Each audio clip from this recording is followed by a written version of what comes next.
ज्ञानवापी मस्जिद का तहखाना सच्चाई बयां कर रहा है। पहले दिन के सर्वे में सच्चाई का पहला हिस्सा ही सामने आया है और दूसरे दिन जब सर्वे होगा तो बाकी का सच भी सामने आएगा। इस सच के साथ ये भी साफ हो जाएगा कि मस्जिद के नीचे मंदिर के सबूत हैं या ये बात सिर्फ हवा हवाई है। आज सर्वे के बाद नमाज भी हुई। इस नमाज में एबीपी गंगा संवाददाता मोहम्मद मोइन भी मौजूद रहे। उन्होंने अपनी आंखों से सर्वे के बाद के हालात देखे।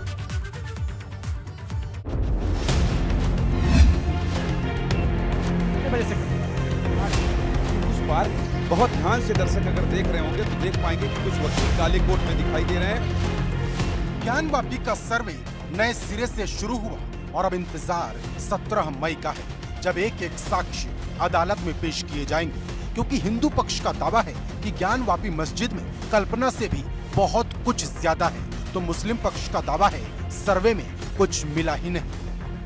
आज की कार्रवाई कोर्ट कमिश्नर के द्वारा पूरी की गई है। कल भी ये सर्वे जो है जारी रहेगा। सुरक्षा के पुख्ता इंतजाम किए गए थे।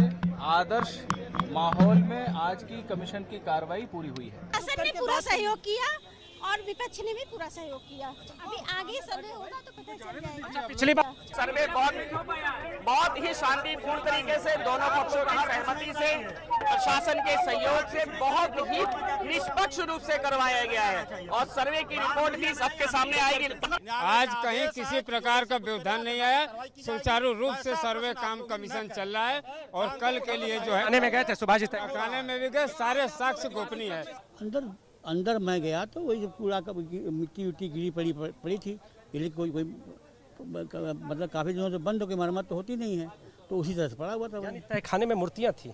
नहीं, मिट्टी थी, मूर्तियां थी। दुनिया की सबसे प्राचीन नगरी में धर्म युद्ध छिड़ा है। जिस तहखाने का सर्वे हो रहा उसमें 5 कमरे हैं और एक में तो दरवाजा भी नहीं है। जिस ज्ञानवापी परिसर के सर्वे की बात कही जा रही है वो एबीपी गंगा के कैमरे पर। और आपको बता दें कि सर्वे की टीम अभी जिस तरह से यहाँ पर कहा जा रहा है कि पहले जो तहखाना है उसका सर्वे शुरू किया जाएगा, इसके साथ ही अगर बात करें तो टॉर्च ले जाया गया है ताकि अगर जो अंधेरा अंदर है तो सर्वे में कोई दिक्कत ना हो, कोई परेशानी ना हो। तो आप देखिए, ये हम टॉप एंगल से ये जो मस्जिद है, जो ज्ञानवापी मस्जिद है, उसकी तस्वीरें दिखा रहे हैं। ज्ञानवापी परिसर से 1 किलोमीटर दूर जिस जगह मीडिया को रोका गया था, वहां पौने 12 बजे से ही हलचल तेज हो गई, क्योंकि उसी वक्त पहले दिन का सर्वे खत्म हो गया। अभी आगे सर्वे होगा तो पता चल जाएगा।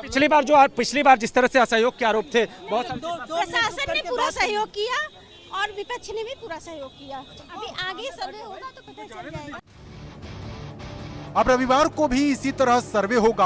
हो सकता है कि सोमवार को भी सर्वे जारी रहे, क्योंकि मंगलवार तक कोर्ट में रिपोर्ट पेश करने की डेडलाइन तय है। सर्वे की रिपोर्ट का इंतजार उन लोगों को भी है जो ज्ञानवापी मस्जिद के पास रहते हैं। को बता दूं, ये जो शख्स हैं वो इनका घर ज्ञानवापी मस्जिद के जस्ट बगल में है, उसी गली में है और पहला घर इन्हीं का है। हाँ, बताइए। तो ये स्थिति है वहाँ पर कि आज जो ये चीज़ हो रही है, मुझे लगता है कि कुछ ऐसी चीज़ें मिलेंगी जो कि ये सिद्ध करेंगी कि निश्चित रूप से वहाँ पर एक मंदिर था और उस मंदिर को तोड़ के उसको विध्वंस करके औरंगजेब के समय में वहाँ पर मस्जिद का निर्माण हुआ था। पहले दिन की खोजबीन के बाद सबके अपने अपने दावे हैं, लेकिन जब सर्वे खत्म होने के 1 घंटे बाद ज्ञानवापी मस्जिद में नमाज अता हुई तो नजारा बदला था। ज्यादातर नमाजी खामोशी की चादर ओढ़े थे, तो कुछ एक परिसर में सर्वे को लेकर धीमी आवाज में चर्चा कर रहे थे।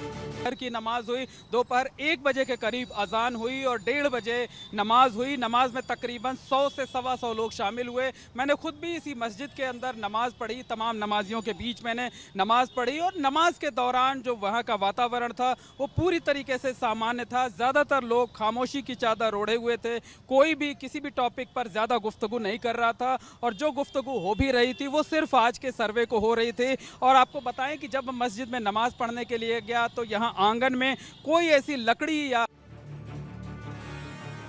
इस नमाज में एबीपी गंगा संवाददाता मोहम्मद मोइन भी मौजूद थे। इस दौरान उन्होंने देखा कि परिसर में मस्जिद की गुंबद तक जाने के लिए लोहे या लकड़ी की कोई भी सीढ़ी नहीं रखी थी। गुंबद तक जाने के लिए कोई पक्की सीढ़ी या रास्ता नहीं है। ऐसे में कयास लगाया जा रहा कि अभी मस्जिद की छत और गुंबदों का सर्वे या वीडियोग्राफी नहीं हुई। मस्जिद के नीचे जो तहखाने हैं उसमें 4 में से 2 दरवाजों के ताले बदले हुए थे। तहखाने का सबसे मेन दरवाजा जो कि लोहे का है, उस पर लोहे की नई जंजीर लगी हुई थी, जबकि पुराने मॉडल का नया ताला भी लगा हुआ था।